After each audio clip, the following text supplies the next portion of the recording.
ఎస్ఎండిసి ప్రేక్షకులకు నమస్కారం. నేటి వార్తలకు స్వాగతం. పెద్దపల్లి పార్లమెంటు నియోజకవర్గం ముఖ్య నేతల సమావేశం ఆదివారం మంచిర్యాల గోదావరి రోడ్లోని పద్మనాయక ఫంక్షన్ హాలులో జరిగింది. సమావేశంకు రాష్ట్ర మంత్రులు దుద్దిల శ్రీధర్ బాబు, జిల్లా ఇన్ఛార్జ్ మంత్రి దనసరి అనసూయ సీతక్క, జిల్లాలోని ఎమ్మెల్యేలు కొక్కిరాల ప్రేమసాగర్ రావు, గడ్డం వినోద్, గడ్డం వివేక్, పార్లమెంటు కాంగ్రెస్ అభ్యర్థి గడ్డం వంశీ, జిల్లా కాంగ్రెస్ కమిటీ అధ్యక్షురాలు కొక్కిరాల సురేఖ, జిల్లాలోని ముఖ్య నేతలు, ప్రజా ప్రతినిధులు పాల్గొన్నారు. ఈ సందర్భంగా వక్తలు మాట్లాడుతూ పెద్దపల్లి పార్లమెంటులో కాంగ్రెస్ జెండా ఎగరవేయాలని పిలుపునిచ్చారు. మంచిర్యాల నియోజకవర్గంలో 1,00,000 మెజారిటీ తీసుకురావాలని ప్రేమసాగర్ రావు పార్టీ శ్రేణులకు సూచించారు. రాష్ట్రంలో కాంగ్రెస్ పార్టీ పవనాలు ఇంకా బలంగా వీస్తున్నాయని మంత్రులు తెలిపారు. 14 సీట్లలో కాంగ్రెస్ అభ్యర్థులు విజయకేతనం ఎగరవేయనున్నట్లు ధీమా వ్యక్తం చేశారు. పార్టీ శ్రేణులు క్షేత్రస్థాయిలో పార్టీని మరింత పటిష్టం చేయాలని, పార్లమెంటు ఎన్నికలతో పాటు భవిష్యత్తులో జరగనున్న స్థానిక సంస్థల్లో కూడా సత్తా చాటాలని పిలుపునిచ్చారు.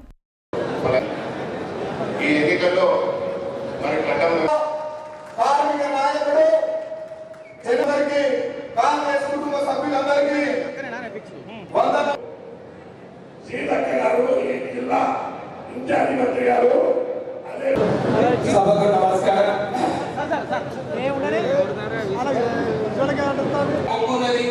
మొక్కుతోనే కర్మాగారాలు రావచ్చు. మేము సింగరేణి సంస్థకు టికెట్ కొడుతున్నాము, ఇంకొక ఉద్యోగాలు కల్పించాలని చెప్పి మంత్రి గారు ఇక్కడ ఉన్నారు. మీరు కూడా ముఖ్యమంత్రి గారితో మాట్లాడి ఈ కొత్త మైన్స్ కూడా ముందుకు నడిపిస్తున్నటువంటి శ్రీధర్ బాబు గారికి సన్మానం, అదేవిధంగా మన సోదర బంధాలు సీతక్క గారికి కూడా ఈ సందర్భంగా మన ప్రియతమ నాయకులు వంశీ గారి సంతోషం సార్. Thank you sir. అటే దగ్గర గుడివైపు తీయండి ప్లీజ్ అన్న. ఇది నీవలేనా రజక సంఘ నాయకులు రెడీ ఉండు చలవనా దిగాలి.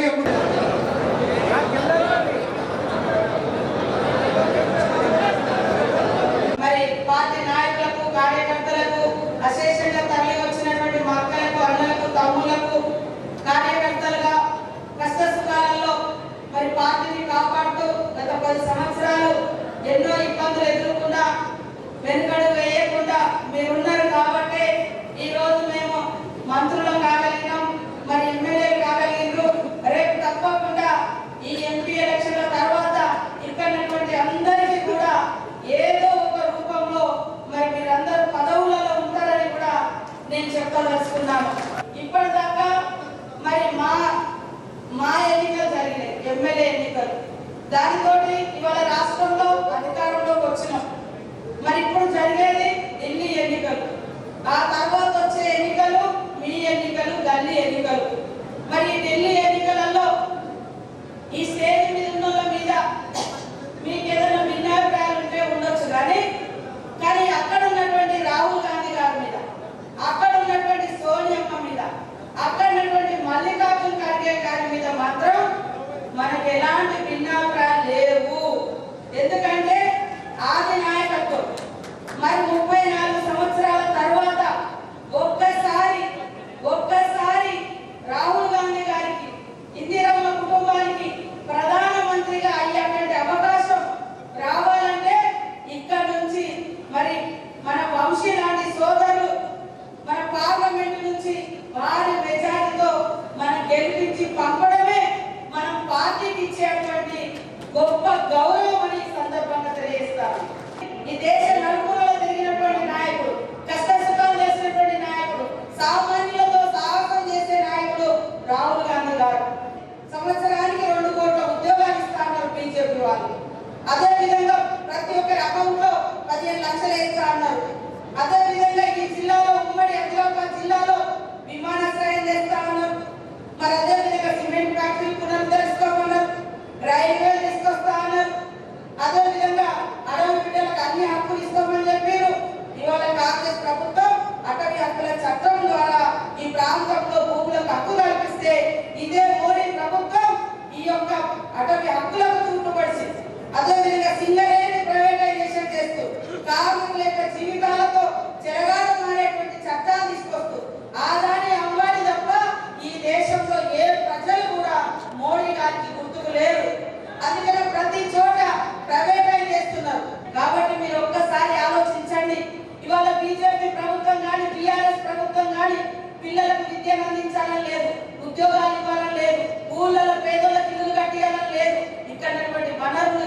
ఉన్నటువంటి ఆస్తులు తమ దోస్తుల కట్టబెట్టాలని తప్ప పేదోళ్ళ మీద ప్రేమ ఉన్నటువంటి పార్టీ కాంగ్రెస్ పార్టీ. హృదయపూర్వకంగా ఈరోజు వచ్చి మేము మీతో ఉన్నామని అఖిల భారత కాంగ్రెస్ కమిటీ నిర్ణయం చేసిన మన కాంగ్రెస్ పార్టీ అభ్యర్థి గడ్డం వంశీ గారిని గెలిపించాల్సిందిగా కోరడానికి యావత్ పెద్దపల్లి పార్లమెంటు నియోజకవర్గానికి సంబంధించిన కాంగ్రెస్ పార్టీ కార్యకర్తలే కాదు యావత్ ప్రజలందరూ కూడా కోరడానికి మేమందరం కూడా వచ్చాము. యువకుడు, ఉద్యోగస్తుడు, చదువుకున్న వ్యక్తి ఈరోజు సేవ చేయాలి, ప్రజలకు సేవ చేయాలి, తనంతట తానుగా ఏ స్వార్థం లేదు, ప్రజా సేవలనే నిమగ్నమై ముందుకు నడుస్తామని ఆలోచన చేసిన వ్యక్తిని అఖిల భారత కాంగ్రెస్ కమిటీ మా నాయకురాలు సోనియా గాంధీ గారు, మల్లికార్జున ఖార్గే గారు, రాహుల్ గాంధీ గారు నిర్ణయించింది. ఆ చిరంజీవి వంశీ గారిని మీరందరూ ఆశీర్వాదం ఇవ్వాలని కోరడానికి మేము వచ్చాం. నిస్వార్థంగా ముందుకు నిలబడతా ఉన్న ఒక యువకుడిని ఈరోజు ప్రజా సేవ చేయాలని అకుంఠ దీక్షతో రేపు రాబోయే కాలంలో వారి కుటుంబానికి ఉన్న రాజకీయ అనుభవాన్ని ఉపయోగించుకొని మంచి మనసుతో పనిచేయాలని ముందుకు నడుస్తా ఉన్న ఒక యువకుడిని మనం ప్రోత్సాహం చేద్దామా? కేవలం రాజకీయాల పరంగానే రేపు ఎంపీ కావాలని ఆలోచన చేసే వ్యక్తులను ఆలోచన చేద్దామా? ఒకసారి మీ ద్వారా ప్రజలకు తెలియజేయాలి. ఇంకా కూడా మా బాధ్యత ఉంది.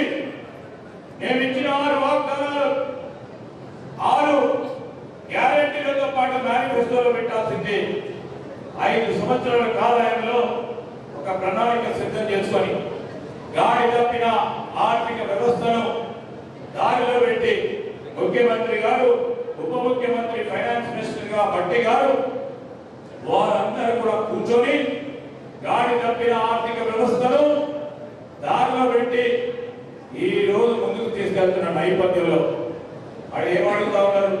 ఏమైందయ్యా 6 గ్యారెంటీలు అయిపోయినాయి, 100 రోజులు అయిపోయాయని అడుగుతా ఉన్నారు. వారు 100 రోజుల్లో ప్రభుత్వాన్ని సరిగ్గా ఏర్పాటు చేయలేకపోయారు పూర్తి మెజారిటీ ఇచ్చిన తర్వాత. మేము 100 రోజుల్లో కూడా మొదలు పెట్టామని చెప్పినాం. 48 గంటలనే మొదలు పెట్టినాం.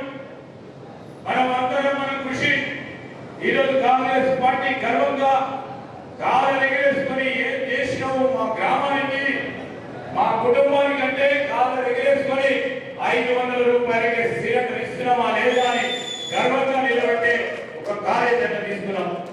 200 యూనిట్ల ఫ్రీ కరెంట్ ఇచ్చే కార్యక్రమం ప్రతి ఇంట ఇచ్చినమా లేదా అడిగి ఓటేమని చెప్పండి. మహిళా సోదరులకి, ప్రతి మహిళా సోదరునికి ఉచితంగా బస్సు ప్రయాణం చేస్తామని లేచినంగా ఓటేమని చెప్పండి. టీఆర్ఎస్ సోదరులు కూడా ఈరోజు వారి కుటుంబానికి సంబంధించి ఆ మహిళ సోదరి వాళ్ళందరూ కూడా వారు కూడా బస్సులో తిరుగుతా ఉన్నారా లేదా? వాళ్ళు కూడా మన దగ్గర 200 యూనిట్ల ఫ్రీ కరెంట్ పొందుతున్నారా లేదా? 500 రూపాయలకే సిలిండర్ తీసుకుంటున్నారా లేదా? ఒక్కసారి గుడ్డపై చేసుకొని ఓటేమని వాళ్ళని కూడా కోరుతా ఉన్నాయి. మీకు ఇస్తే ఓటే టిఆర్ఎస్ వాళ్ళకు, బీజేపీ వాళ్ళకు అని చూడలేదు. వారు చూసినట్టు ఆ రోజు ఇల్లు ఇస్తామని చెప్పినారు. గృహజ్యోతికి ఏం చేసిండ్రు? టిఆర్ఎస్ కార్యకర్తలకు పేరు రాసిందా లేదా? టిఆర్ఎస్ కార్యకర్తలకు రాసింది. ఈ రోజు కాంగ్రెస్ పార్టీ ప్రభుత్వం వచ్చిన తర్వాత 200 యూనిట్ల కరెంటు ఓన్లీ టిఆర్ఎస్ వాళ్ళకే ఇవ్వదని చెప్పినామా? చెప్పలే. ఈ రోజు రాష్ట్రంలో ఉన్న జనాభా, ఈ ప్రజలందరూ మా వాళ్ళు. మేము పార్టీలకు అతీతంగా ఈ రోజు 200 యూనిట్ల వరకు కానీ 500 రూపాయల సిలిండర్కే కానీ ఉచిత బస్సు ప్రయాణమే కానీ రాజీవ్ ఆరోగ్యశ్రీ కానీ ఇచ్చే కార్యక్రమం అందరికి ఇచ్చే ప్రయత్నం చేస్తా ఉన్నాం. అవకాశమే లేదు. సో మేము అందరూ ఉన్నారు కాబట్టి ఇక్కడ ధైర్యంగా కూర్చోగలుగుతాం. మీ అందరి శ్రమ, మీ అందరి కష్టం ఇవాళ ఇక్కడ కూర్చునే అవకాశం మీరు ఇచ్చింది. తప్పకుండా మీరు అందరైతే గడిచిన 10 సంవత్సరాల నుంచి అన్ని రకాల కష్టాలకు, నష్టాలకు వచ్చి కేసులు కానీ ఏ రకమైన ఇబ్బందులైనా కూడా ధైర్యంగా ఉండాలి. కాంగ్రెస్ పార్టీకి మేమున్నవాడిని వెంటనే కొట్లాడి ఈ రోజు పార్టీని అధికారం తీసుకురావడంలో ఖచ్చితంగా మంత్రుల నియోజకవర్గం కార్యకర్తలు, అక్క చెల్లెలు, అన్నదమ్ములు ప్రతి ఒక్కరి పాత్ర గణనీయంగా ఉన్నది. మీ అందరి ధైర్యంతో ఏదైనా కూడా నెల రోజుల ముందు, 2 నెలల ముందు ఏ కార్యక్రమం తీసుకున్నా మొదలే చెప్పి ఇంతవరకు చెప్పిన ప్రతి ప్రోగ్రాం సక్సెస్ చేసినాం. దాంట్లో భాగంగా ఇంద్రవెల్లి మీటింగ్ అప్పుడు పిసిసి అధ్యక్షులు ప్రస్తుత ముఖ్యమంత్రి రేవంత్ రెడ్డి గారు పిసిసి అయిన తర్వాత ఇంద్రవెల్లి ఆగస్టు 9, 2021 మీటింగ్ పెట్టి ప్రేమ్ సాగర్ గారు మీరు చూడాలన్నప్పుడు మీ అందరిలో ధైర్యంతో ఒప్పుకున్నా 1,00,000 మంది మీటింగ్ పెడతామని చెప్పి 15 రోజుల ముందు చెప్తే 1,17,000 ఇంటెలిజెన్స్ రిపోర్టు ఇంటెలిజెన్స్ ఇచ్చే రిపోర్ట్ 1,15,000 మంది వచ్చారు. ఇంటెలిజెన్స్ 1,17,000 మంది ఇస్తే ఎంత వచ్చారని రద్దు చేసుకోవాలని ఎప్పుడు అవసరం లేదు. మళ్ళీ ఒకసారి చెప్తున్నా, మీ అందరి అనుమతి తీసుకోకుండా, మీ అందరితో మాట్లాడకుండా వాళ్ళు యువకుడు వంశీతో మాట్లాడిన తర్వాత హైదరాబాద్ అందరం ఈ నియోజకవర్గంలో 6 ఎమ్మెల్యేలు, మంత్రివర్యులు అందరం కలిసి కూర్చొని మాట్లాడినప్పుడు చెప్పడం జరిగింది 1,00,000 ఇలాగిస్తామని చెప్పి. ఏదైతే 66,000 చిరుకనాలు వచ్చిందో ఈ గడిచిన 4 నెలల మంత్రివర్గ నియోజకవర్గంలో ఏం జరిగింది మీకు తెలుసు. నేను చెప్పడం ప్రతిదీ ఇక్కడ జరిగిందంతా మీకు తెలుసు.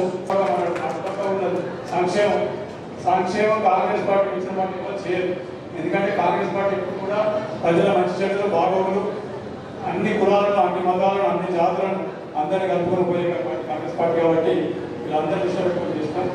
ఈ గుర్తుందో లేదో 100 రోజులు చెప్పినాం. ఈ ఎన్నికల సందర్భంగా చెప్పినా మీ అందరికీ గుర్తుంటుంది. ప్రతి సభలో చెప్పినా 100 రోజులు చెప్తున్నాం. కానీ కొన్ని లెక్క చేసినట్టే అప్లికేషన్ తీసుకున్నట్టే ఇవన్నీ వేయడానికి టైం పడుతుంది. తొలి కదా శిలపలో మీకు 6 కార్యక్రమాలు చేసి చూపిస్తామని చెప్పినా ఖచ్చితంగా నాకు మీ అనుకున్న ముందుగానే దాదాపు 4 కార్యక్రమాలు చేసేవారు. అయినా మీ అందరూ చెప్పిన ఎన్నికల సందర్భంలో 100 రోజులు చెప్తున్న మాట కట్టుకో ఉంటాం. కానీ ఎక్కడ మీ సమస్యలు అవి వచ్చి ఎన్నికలు తిరిగి అయినప్పుడు ఇబ్బంది అయినా కూడా తొలి కదా శుభం మీకు అమలు చేస్తామని చెప్పిన. ప్రత్యేకంగా మహిళా సోదరులు చెప్పిన, మహిళా సోదరులకు ఈ ఏదైతే 2,500 రూపాయలు ఖచ్చితంగా మీకు తొలి ఏకాదశికి డబ్బులు ఇస్తాం. మీరు ఆ డబ్బులతో నూనె కొని కార్యక్రమం చేసే అవకాశం కల్పిస్తామని చెప్పిన. తప్పకుండా దాన్ని కట్టుబడతాం. ఇప్పటి వరకే ఏదైతే ఉచిత బస్సు కానివ్వండి, ఆరోగ్యశ్రీ 10 లక్షలు కానివ్వండి, అదేవిధంగా మొన్న మంత్రివర్గం ఏం చేసింది, మన 500 రూపాయల గ్యాస్ సిలిండర్, అదేవిధంగా ఇందిరా మిగతా పథకం చేసిండ్రు. దేన్ని కూడా ఒక్కసారి కాంగ్రెస్ పార్టీ మార్చిన తర్వాత తప్పే ప్రసక్తి లేదు. వాళ్ళ యొక్క ఎన్నికలు వస్తేనే స్కీములు కనబడతాయి, వాళ్ళు ఎన్నికలు వస్తేనే మేనిఫెస్టో పెట్టి కనబడతాయి. మాదంతా కాదు. మేము ఎన్నికల్లో మాట్లాడినాం, ప్రజల దగ్గరికి పోవాలి, కార్యకర్తల దగ్గర మాట్లాడాలి. మా కార్యకర్తలు ప్రజల దగ్గర పోతే గౌరవం ఉండాలన్న ఉద్దేశం మాకు ఉంది కాబట్టి ఏ కార్యక్రమం చెప్పేది చేసిన తర్వాత నేను మాట్లాడుతున్నాం. ఇక్కడ ఉన్న పెద్దలు చాలా వరకు నన్ను గుర్తుపడతారు. నేను 2004లో 2014లో ఇక్కడ ఎలక్షన్ ప్రచారంలో బాగా తిరిగాను. తాతలు అవ్వలు అందరూ నన్ను గుర్తుపెడతారు. ఎందుకంటే గత 10 సంవత్సరాల నుంచి ఇక్కడ నేను విశాఖ చారిటబుల్ ట్రస్ట్ ద్వారా అనేక పనులు చేయడంలో భాగస్వామిని.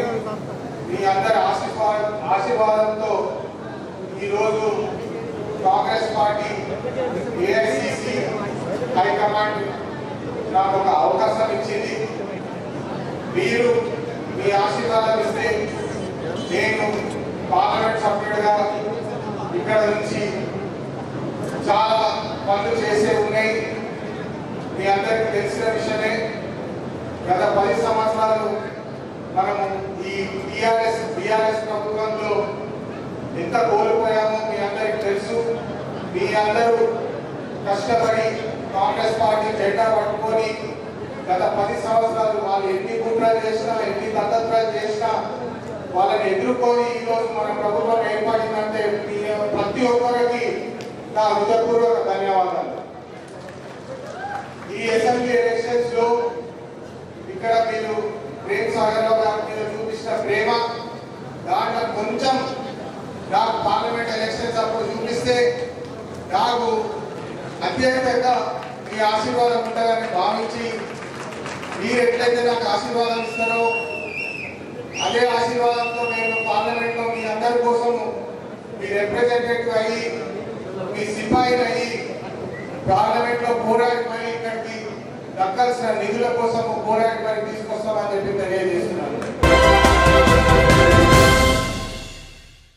తెలంగాణ ప్రభుత్వం మున్సిపల్ కార్పొరేషన్, మున్సిపల్, గ్రామ పంచాయతీలలో ఎస్డబ్ల్యూజీ పైపులను వాడే విధంగా ఆదేశాలు జారీ చేసి ఎస్డబ్ల్యూజీ పరిశ్రమలను ఆదుకోవాలని ఎస్డబ్ల్యూజీ పరిశ్రమల సంఘం కోరింది. ఈ మేరకు ఆదివారం ఆ సంఘం అధ్యక్షుడు వరప్రసాదరావు ఓ ప్రకటన విడుదల చేశారు. తెలంగాణలో 36 డ్రైనేజీలు నిర్మించే మట్టి పైపుల పరిశ్రమలు ఉన్నాయని తెలిపారు. దేశంలో ఎక్కడ లేని విధంగా తెలంగాణలో మాత్రమే పరిశ్రమలున్నాయని వివరించారు. మట్టి పైపులు వినియోగించడం వల్ల పర్యావరణం సురక్షితంగా ఉంటుందని తెలిపారు. మట్టి పైపులు డ్రైనేజీలకు వాడడం వలన ఎలుకలు, పందికొక్కులు, చెదలకు రక్షణ కవచంలా ఉంటుందని తెలిపారు. ప్రభుత్వం ఎస్డబ్ల్యూజీ పరిశ్రమలు అంతరించిపోకుండా ప్రోత్సాహం అందించాలని వరప్రసాద్ కోరారు. నేటి ఎస్ఎండిసి న్యూస్ ఇంతటితో సమాప్తం. తిరిగి ప్రసారమయ్యే ఎస్ఎండిసి న్యూస్లో మళ్ళీ కలుద్దాం. అంతవరకు సెలవు. నమస్కారం.